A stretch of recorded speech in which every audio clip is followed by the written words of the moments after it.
জেঁকে বসেছে শীত, কুয়াশাচ্ছন্ন সকালে শুকনো রুটি তৈরিতে ব্যস্ত দোকানিরা। দোকানে দোকানে ক্রেতাদেরও চাপ। এ চিত্র সিরিয়ার রাজধানী দামেস্কে। তবে সাধারণ রুটি থেকে সবকিছুতেই চড়া দাম। ডলারের বিপরীতে সিরিয়ার মুদ্রা লিরা বা পাউন্ডের মান তলানিতে ঠেকায় খাবার কিনতে রীতিমতো হাঁপিয়ে উঠছে সাধারণ মানুষ।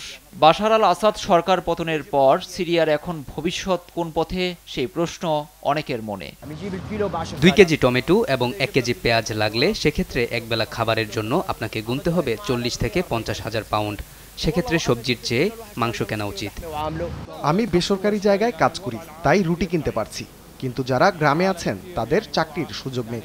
আশা করি সামনে দাম কমবে, সবাই খরচ কমিয়ে চলছে। আসাদের আমল থেকেই সিরিয়ার অর্থনীতির বেহাল দশা। সরকার পতনের সঙ্গে নতুন পথে হাঁটছে দেশটির সরকার। তবে দেশ পুনর্গঠনে সবার আগে আন্তর্জাতিক নিষেধাজ্ঞা প্রত্যাহারের প্রয়োজন। দামেস্কে দেশটির নতুন প্রশাসনের নেতা আহমেদ আল সারা এবং তুর্কির পররাষ্ট্রমন্ত্রী হাকান ফিদানের মধ্যে বৈঠক হয়েছে। বৈঠক শেষে সংবাদ সম্মেলনে সিরিয়ার উপর থেকে আন্তর্জাতিক নিষেধাজ্ঞা তুলে নেয়ার উপর জোর দেন তারা। এছাড়া সিরিয়ার প্রতিরক্ষা ব্যবস্থা ঢেলে সাজানোর ঘোষণা দেন আল সারার।